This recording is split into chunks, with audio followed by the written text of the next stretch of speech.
Hi, everybody. I'm Jill Moran. Hi, everybody. I'm Jill Moran, CCP of the Special Events Institute. And we're here today starting a new program called Webinar Wednesdays.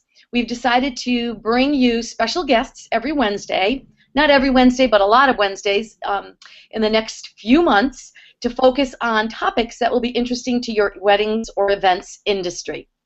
So this first seminar that we have is brought to you by Lori Hill. She is with Sister Eden, and Lori and I met many years ago through our affiliation with ISIS, the International Special Events Society.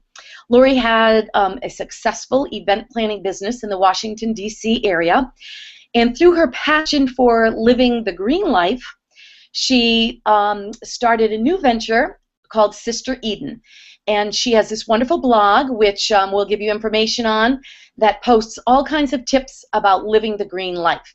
So today, Lori is going to offer us 10 top tips for creating earth-friendly weddings and events. So I'm going to go over to Lori now, and she's going to tell us a little bit more about Sister Eden and give us some of her wonderful tips. Okay. Hi, Jill. Hi, everybody. Thanks for joining us today. So I was an event planner for 16 years, and for the last 6 of those years, I concentrated on making every component of my special event as green as possible. Up until that time, I was always good about reusing and recycling, and then I realized, I just need to take it a bit further because I want to make sure that future generations get to enjoy this planet as much as everybody has enjoyed this planet since the beginning of time. And so we all need to do our part. And I realized I need to take this a little bit further than just reusing and recycling. And so I looked at every component of every event I ever did and said, okay, what can we do to lessen our impact and be gentle with Earth? And so I did that until 2012. And then I started my new venture, Sister Eden. We're an online media company, and basically we show people how easy and inexpensive and fun it is to live the green life and make sustainable decisions in your everyday life. And we do that with funny video shorts, and we cover everything from fashion to food to entertaining, your pets, recycling, and home energy efficiency. And we make it funny. I promise you will laugh at least once in any video that we make, and also you'll learn a lot too. So anyway, but last year I got married for the first time, and I figured those 16 years of event planning really helped me out. And my husband and I, who I met on greensingles.com, by the way, so we share the same values, and we wanted to have a green wedding. And so we did. And we did a special blog series on sistereden.com about that. And we also did a recap video, a little different than most of our Sister Eden videos. This one was a little bit more instructional. And you can access that blog series as well as the video if you go to sistereden.com. And on the homepage, there's a slider which has a picture from our wedding day. And just click on that, and you can access the entire blog series. I made sure that was accessible for all of you, so it's easy for you. So I want to talk now about what we did at our wedding and what I did at all of my events, whether it was an awards gala, a black tie affair, or just a really simple event that, things that we all need to think about when planning events. So I'm going to interrupt just for 1 second.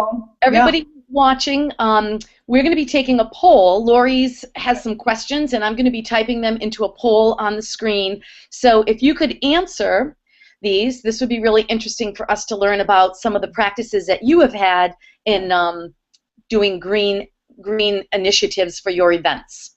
Great. Awesome.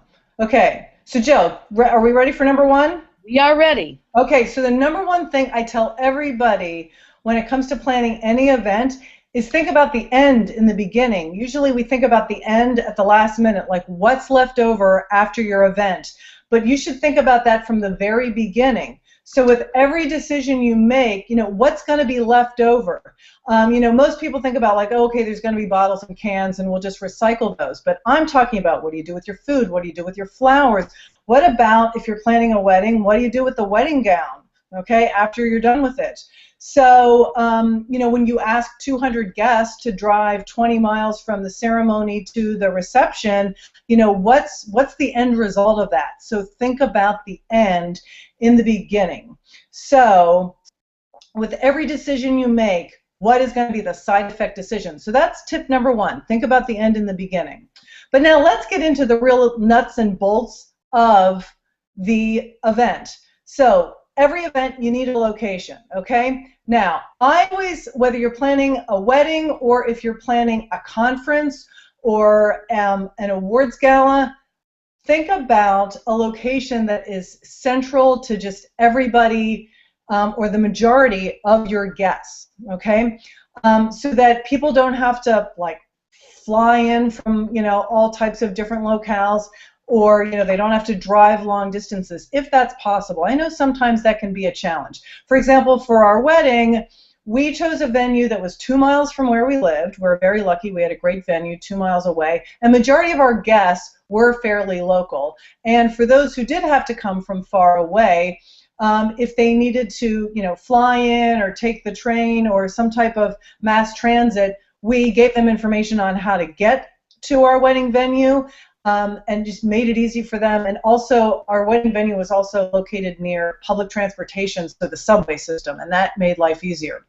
But also, when it comes to location, you want to think about a place that's environmentally friendly. There's a lot of LEED buildings out there. Now, LEED is something that is bestowed by the U.S. Green Building Council, the USGBC, and LEED stands for Leadership in Energy and Environmental Design. And there's different ratings. There's LEED certified, there's silver, gold, and then the Mac Daddy, best one you can have, is platinum. And there are special event venues out there that are LEED platinum. But even if a building or venue is not LEED certified, there are still many really, really green venues out there. And on the Sister Eden website, under a blog post on the wedding called Location, Location, Location, we have got links to different websites that you can access, like environmentally friendly hotels and other resources that you can find to find a green venue. Okay, so think about that. And ask your venue questions, like what are you doing? Do you recycle? Do you compost? What are the resources that you use? And I always like supporting venues like that. Also, try to, if you do have to take people from one venue to another, if you can't have your, for a wedding, you can't have your ceremony and reception in the same place, consider something that's walkable for your guests so that you don't have to transport 200 guests from point A to point B. Or again, I did a big conference for the United States, for the United Nations Environmental Program. And so everybody was in downtown DC, and then we had to get 500 people later that night to a gala, and I said, we've got to figure out a way to transport these people. So we gave them information on taking public transportation, and then, there's also, how about coach buses to get people from point A to point B? You don't want all those people getting into taxi cabs or cars. Lots of energy used, gas used, carbon in the air. Not a good thing when you think about the end product. Now let me ask you something, yeah. Lori. You talked about your wedding, and we actually are going to feature your wedding in our weddings course, which is starting up in a couple of weeks. Yeah. So in planning a wedding, would you say having your venue right at the hotel is a better option, or choosing a venue, if it can be LEED, certified, great, but choosing a venue that's really close to public transportation, something like that, would those be good suggestions for somebody?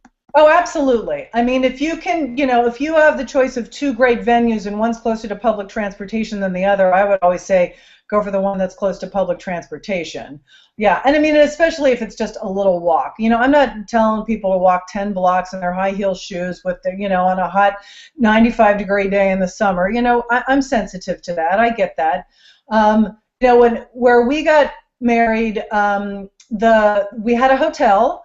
that we, told our guests about, and it was a 1.5 block walk. It took like less than 3 minutes to get from the hotel to our venue. Again, we were very lucky. And that's actually, I got ready at that hotel, and then I walked down the street with my maids, and, we created a bit of a spectacle walking to the venue. We didn't have any limos or sedans or anything like that. We just walked into the venue together, and it was great fun. So, and it was easy for our guests to do too. So. That's very fun. Okay, so let me go. Okay, so that was number 2, location, location, location. Number 3 is, let's think about transporting those guests. So if you do have 2 venues, how are you going to transport them? And so think about large numbers. So we talked about public transportation, but another thing to consider, I did a wedding once where the venue, where they had the ceremony and the reception in the same place. And I always try to say, do one-stop shopping if you can. It just makes life easier, saves you a lot of time if you can do both in the same place. But I also realize that some people really want to have their ceremony, in a place of worship. So that's fine. But this couple, they had their official hotel. They had a lot of out-of-town guests. And so what we did was we used shuttle buses and several shuttle buses to transport guests from the hotel to the venue, and then the same thing at the end of the evening, versus asking all those people to get into individual taxi cabs. Again, more energy, more resources used. Better to transport as many people as possible with larger vehicles, whether it's a trolley or a coach bus or just a smaller shuttle bus. Okay? So that was number 3, transport.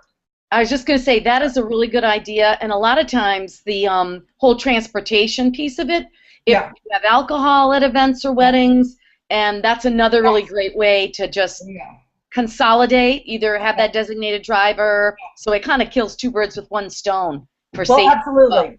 And that worked well for our wedding, too, because people, as I like to say, they could just stumble home. Okay, they could just stumble to the hotel. They didn't have to worry about hopping in a car or anything. They were a taxi or anything. It was just like right across the street. So very important to think about that. Okay, so number 4 is paper, and it's a very generic term, but there's lots of paper used in special events. For any event, whether it's a wedding or an awards gala, you've got usually you do a save the date, and then you've also have your invitation. There's also programs to consider, and what I would always tell my clients is you don't need these multi-page invitations anymore. I mean, I used to get invitations to awards galas that had like 10 pieces to it, and I'm sure we've all seen wedding invitations that were like that too. Mm-hmm. And what I would suggest to my clients is either create a website that has all the details specific to that event, or have a special page on your own website. And for weddings, it's really easy because there are so many resources out there that you can post your wedding information online, for free. We use mywedding.com. The Knot does it as well, and it's very easy. You can include all the details. You can go into so much more detail. And the great thing for corporate and nonprofit events is if you're promoting on social media, which we all do now, you can then put a link to your event website on your Facebook page or when you're tweeting about it, and it makes it so much easier because I know so many people ask me, Lori, can you promote this event for me? I'm like, I'm happy to, but I need to have a link to a website about the event that maybe even have a great photo so that people will be like, ooh, what's that all about? Mm-hmm. So really important. And I got to tell you, and we have a link, we talk about this on our website with our invitations. We talk about how I was just able to include so many details about the wedding, and again, save on all that paper, and it's just in one place for people to find, and they don't have to worry about, oh my gosh, where did I put that invitation? They can just bookmark the website for our wedding. I think I'm just going to break in for a sec. I think that some people feel like if there are older people invited, they may not be as socially savvy, social media, but I even find not only with my wedding clients but my event clients that they're really becoming much more savvy. I mean, even my mother-in-law, who's in her 80s, uses her computer. So I think that can't always be an excuse anymore. If you just maybe reach out to those that you think aren't going to be as comfortable with it and explain why you're doing it, why you're going paperless, that might even, create some more support for it. Well, and one thing I have to say is, so I was lucky. I only had one guest. That was my 85-year-old aunt, who's the only person who didn't have email of all of our guests. So, we made sure she had all the details and she was there on time, no problem. But the other great thing about these websites is you can RSVP through, with them, and it made it so much easier to deal with the guest list. Okay, so that's one thing I loved about it is, and I could see who had RSVP'd, who hadn't. I'd email them and say, hey, we haven't heard from you yet. And then if it really got desperate, we use the old-fashioned phone. But one of the things that if you do, I'm still a firm believer in sending paper, but if you do send paper, maybe just send a simple panel card. That's what we did for our wedding. We had, Lori and John are getting married, and we had the date and the time and the location, and then we had our wedding website, and that was it. You can do that for any type of special event, corporate, nonprofit. Just send them to that website. So you save so much money on paper. You save resources too. But if you are using a paper invitation, please, please, please use 100% recycled paper. Use soy or vegetable-based ink. So much eco ink, so much better than traditional ink, which is petroleum-based, bad for the environment. And again, just the simple recycled paper is easy. But, if you're doing weddings, there's also cotton or paper with seeds in it. There's even paper made of elephant dung, and it's perfectly fine to use. Yes, wow, I was like saying that one. That is a new one. It is a new one. I know. People are like, really? So, anyway, so the next one, number 5, is flowers and plants. Everybody, when you think about weddings and other special events, you think about centerpieces and things like that. So I always tell everybody, think local, think seasonal, and organic. Okay? So when it comes to organic, so many of our flowers and plants are sprayed with pesticides and herbicides, and as I like to call, all those evil eyes. And number one, it's just not safe for those workers out there, and I care about the workers who are, taking care of those plants and flowers, and so I want to make sure they have healthy working conditions, but also, it affects us and our planet as a whole.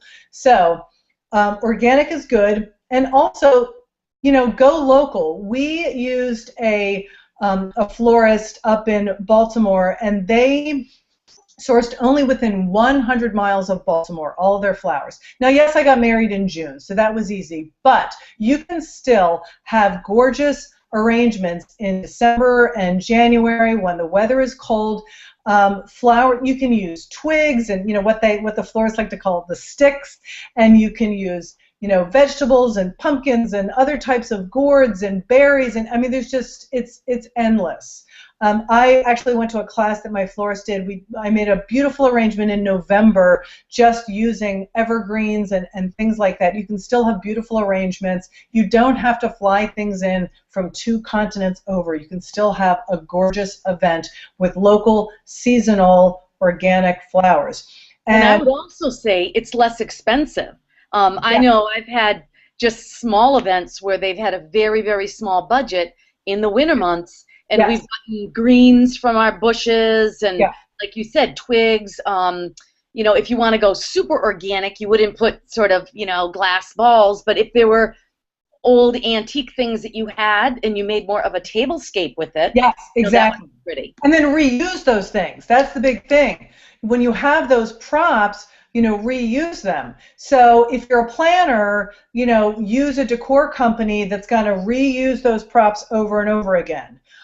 If you're a bride who's just planning their own event, maybe not spend a lot of money. Don't go out and buy these things just once, and then you've got them, and then you're like, well, what do I do with these things? Either I say rent them. And one of the things that you can rent also is plants. And that's what we did. We worked with a plant rental company, and we brought in great areca palms and flowering plants to really enhance the decor of our event. And it was all natural. And then they brought them in, and they took them out the same night, and it was great. And we didn't have like all these extra plants that we didn't know what to do with. So it's really awesome.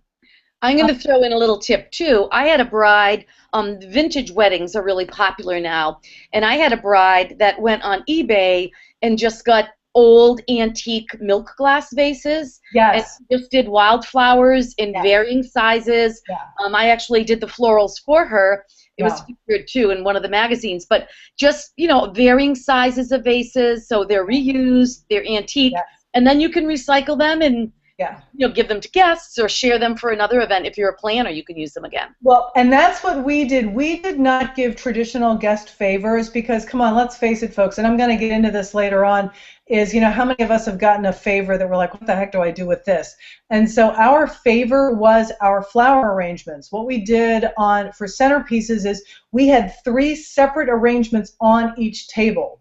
And there were 3 different colors, 3 different types of vases on the center of the table, and we said, please take an arrangement with you, you know, 1 per family, and that worked out well. And, you know, some people were like, no, I'm okay, and other people were like, oh my gosh, yeah, you know, can I have 2 or 3? And it just, and people said to me, you know, a week later they were still, you know, thriving, and it just made them happy thinking about how much fun they had at our wedding. So, you know, and the other thing I like to say is when it comes to flowers, is, you know, with the end, you know, compost, that's something that can break down and compost. So if you do compost at home, you know, put those flowers in a compost bin. If you're a planner, you know, I like to work with venues where I know they're going to take those flower arrangements and compost them. Oftentimes I would take the leftover flower arrangements, bring them back to my office, and then when the flowers died, I would compost them afterwards. We have a local nursing home that my mom is actually in, and I always bring flowers to the nursing home, and they love it. Love it. It's like the residents, just flowers with roses. They just, it's like such a gift to them. So that's another thing, giving it away to churches also. Yeah, absolutely. Yes, and just like another nonprofit or somebody who's going to really, really appreciate it. Yes, absolutely. Thanks for reminding me of that, Jill. So next one, oh, and by the way, we did do a blog post about flowers, making sense of flowers, on the Sister Eden Gets Married blog series. And one of the things I want to say is if you have no idea, like, what's local, what's seasonal this time of year, talk to your florist about it if you're unaware. Now, my florist has an awesome Pinterest page, which you can access through her website, and I have a link to this on our article about that. And she lists by month what you can get here in our region. And so when I was still planning, I would go on her website and say, ooh, okay, this is seasonal. And so whenever I would order arrangements from her, I would say, okay, this is what I want. And I would tell her what flowers I wanted to use based on our color scheme. So, and I'm telling you, there's just so much out there that's available. And you can see the different flowers that we used at our wedding, and it was just all types of things that you never would think of, and it was still stunningly gorgeous. Now, let me ask you, how can you get a florist to do that? Is there a way that you can encourage them to be more, you know, to be more local with what they use? Yeah. Well, you know, there is a growing movement in the floral industry to, you know, source locally and support your local flower farms. And I think it's called Slow Flowers. I'll look that up afterwards. I think it's slowflowers.com, but it's a website that you can go to find a florist in your area that can, you know, that you can find that, you know, yep, it's slowflowers.com, that you can find in your area, you know, like you put in your zip code and who supports local flowers. And if they don't, just say, hey, this is really important to me, and, you know, I don't want things flown in. You know, you don't have to have roses on Valentine's Day. You can do other things. And quite frankly, you know, try something out of the ordinary. The one thing I love about my florist is I've been introduced to so many different options that are just like, wow, I never even thought about using that in an arrangement. And it just makes it more funky and contemporary, but then you can also still do the traditional. So very fun. Are we ready to move on to candles and lighting? Because I know I'm looking at the time, Jill. Ah! I've got the poll questions up. Oh, okay. Ooh. Okay. Oh, great. Okay. So I've been posting them. So don't forget, people, you should see on the side, there should be the poll. Hopefully it's working as planned, but you can just vote. Some of them are yes or no, or a couple of options. Just put your vote in there, and at the end, we'll make it public, what people voted. Okay. So for candles and lighting is our next tip. So number one, when it comes to candles, choose soy or beeswax candles over traditional paraffin candles. So, paraffin is a petroleum byproduct. Petroleum, pollution, not good for the air, not good for us. Bad. Yes, exactly. Say no. Now, so many people, I would have this discussion with my, decor folks. They're like, oh, but it costs more money to do soy and beeswax. Let me tell you, or they don't last as long. Well, Sister Eden did a video called The Great Candle Showdown, where we did a burn-off between beeswax, soy, and paraffin candles. And you can find that on our video link on our website. Just look for The Great Candle Showdown, and it's great fun, and it'll tell you why you should go with beeswax or soy. And it showed that beeswax and soy last longer than the paraffin ones. So there you go. So let me ask you a quick question. Sure. Maybe you could offer some resources, and we can post them on our website or offer it afterwards, where you can go to get good. Yeah. So, and we actually have that in our Great Candle Showdown, and but there are, for beeswax, there's on the West Coast, there's Big Dipper Wax Works, which is a company that does beeswax candles. And here's the thing, back in the day, whenever I would see beeswax candles, you'd only see tapers, and you're like, I need tea lights, I need votives. Right. And so more and more companies are making those now. Even birthday candles you can get in beeswax. Big Dipper Wax Works is one, and then also Beeswax Candle Company here on the East Coast out of Lynchburg, Virginia. Love them. They're featured in the Great Candle Showdown video. And then I also have a local source for soy candles, but you can buy them in bulk too. She's happy to send them to you. She's on Etsy. Her company is Handmade Habitat. So there you go for your soy candles. And again, you can get tea lights, which are so important. So okay, let's go on and talk about rental companies. Yes, absolutely. And one of the questions we're going to ask is about some of the materials that are used to bring your linens. Talk a little bit about rental companies and how you can reduce waste with them. Yeah. So rental companies, whenever I talk to rental companies, I say, what are you doing to be eco-friendly? Well, they're like, well, you by the rental companies, they reuse their equipment all the time. So yes, that's great. But so much of the time there's like all this plastic that goes around, whether it's chairs or linens or cutlery or the dishware. And so one of the rental companies I used to work with, they would collect all that plastic and bale it. And so I would say, say to your rental companies, what do you do to cut down on your waste? Because they create so much waste. But one of the big things that we all can do is when your linens come on hangers, return your hangers to your linen company. That's so easy, because what do we do with them? We don't want them afterwards. Yes, exactly. I know I would hold on to them in the beginning because I'd use them around my house to hang up my own linens, or, whether it's bed linens or my own table linens. But after a while, you can only have so many of those. So yes, just return them. Do not throw them in the trash. I mean, that's just so silly that you use that hanger once and then you throw it away. Ugh, it gives me chest pains. So just return them to your linen company. Yes. Yeah, so I would say just, and use rental companies as much as possible, and don't invest in new stuff, and then you've got this big supply of things, and you're like, what do I do with it, and you only use it once. So, use things that you can rent. Jill, I do want to quickly back up to lighting. The one thing I didn't get to say, and I'll say it really quickly, is when you do traditional lighting, use LED lighting. And we've got, we talk about that in the Sister Eden Gets Married video, and we actually show you what a room looks like before the LED lighting and after the LED lighting, and you can transform it. LED is energy efficient, and it's also safe for people. It's not hot, so if a little kid comes by an LED light and accidentally touches it, they're not going to be injured.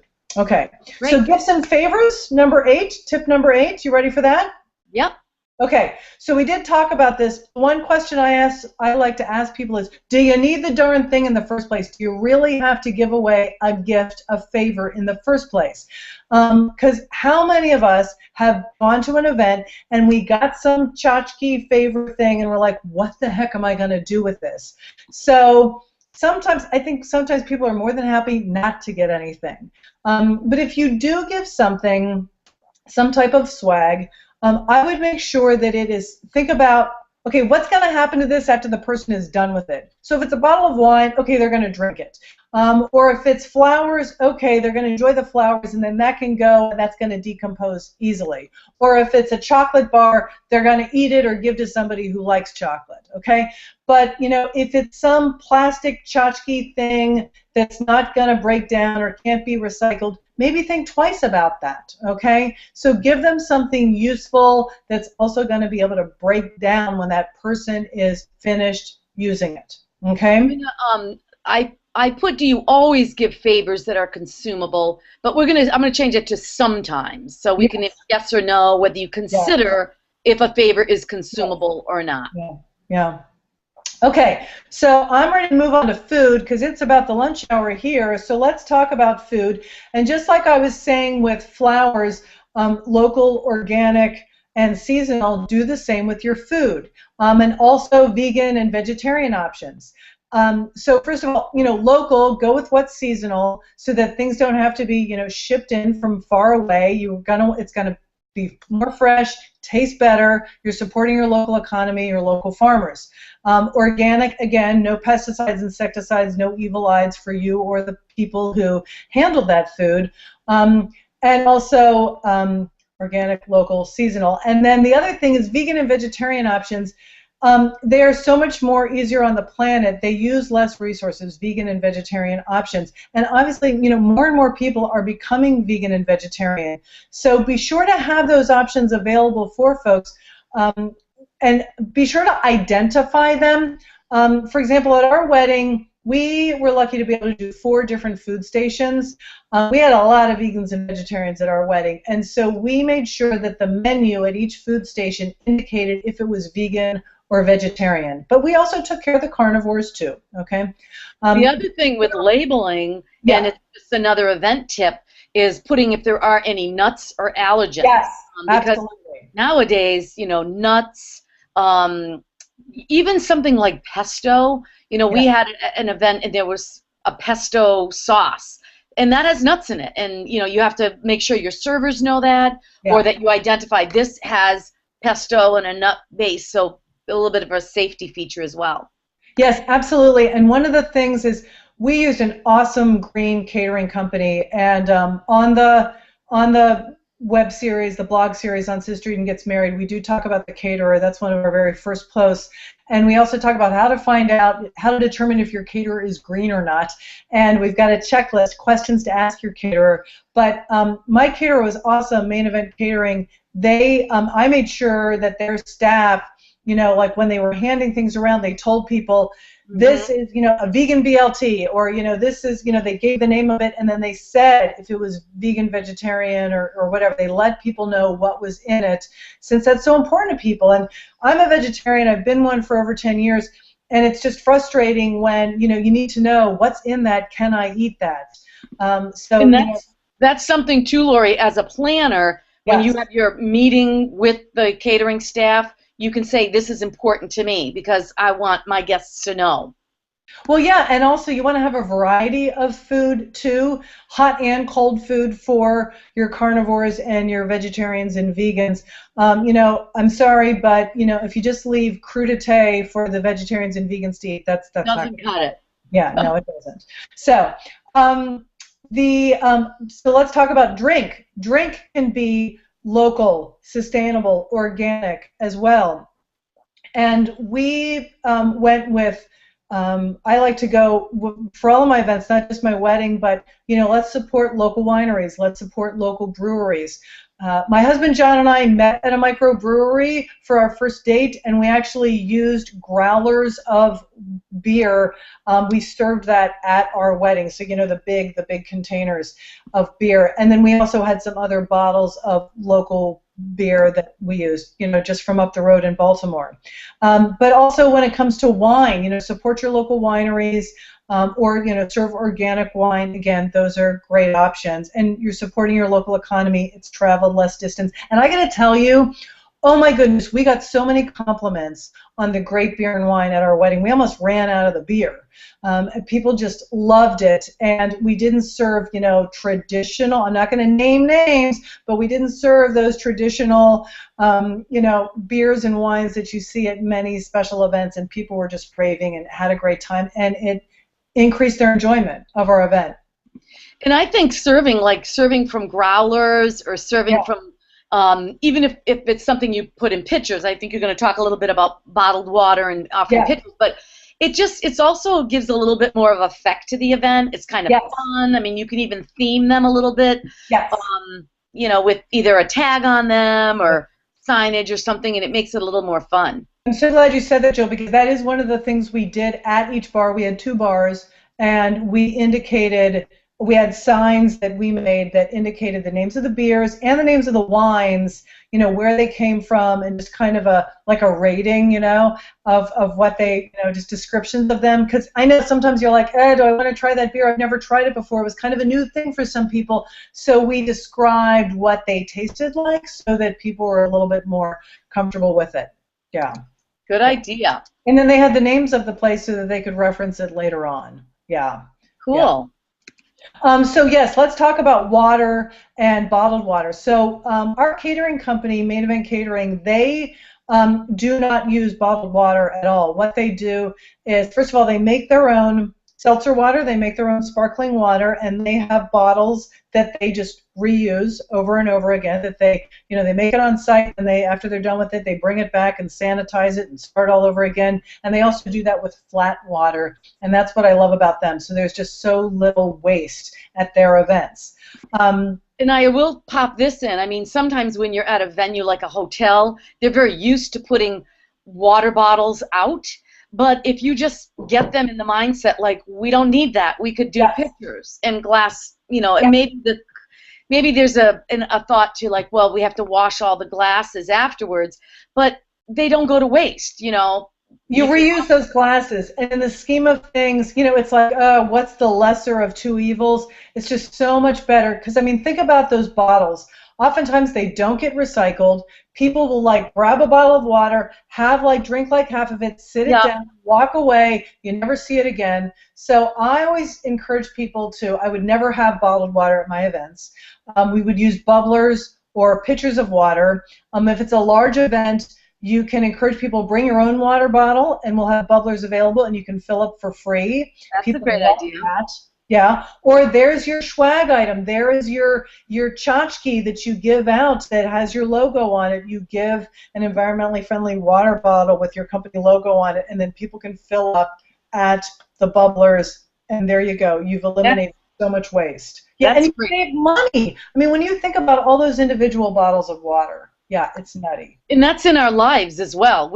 I never buy bottled water anymore, and I don't. Always refill.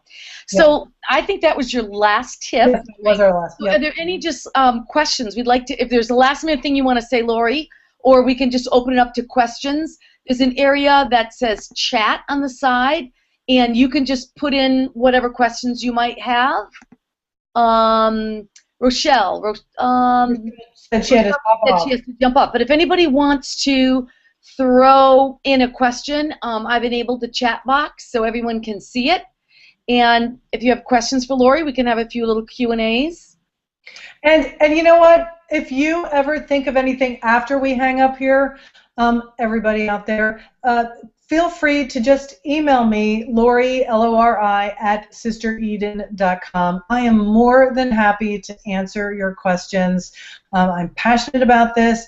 I want to help transform the event world into, making sure that we don't use the term green events. We just all events will be green. That's really what I want us to get to. And even though I'm not planning anymore, I still will always keep my big toe in special events because it's near and dear to my heart. And so whatever I can do to help you out, I'm more than happy to do that. But yeah, are there any questions right now? That's awesome. Nobody else has thrown in a question, but I just want to say that Lori is part of our wedding course, which we have launched. It's going to be starting up. I just want to make sure that that's showing up. Is it? Do you see off to the side that there's a little pop-in offer? Actually, let me just make sure. Yeah. So our wedding course is starting up August 1st, and Lori is one of our guest lecturers. We've got lots of tips that she shared. And if you had any questions, you can definitely email Lori, or you can also visit our Facebook page at Special Events Institute, and we've got lots of different conversations going there that might be beneficial to your wedding or event career. And green events and living sustainably is one of those that we'd like all event planners to be thinking about, because let's just face it, when we do tons of events, there's lots of room for waste and lots of room not to waste as well.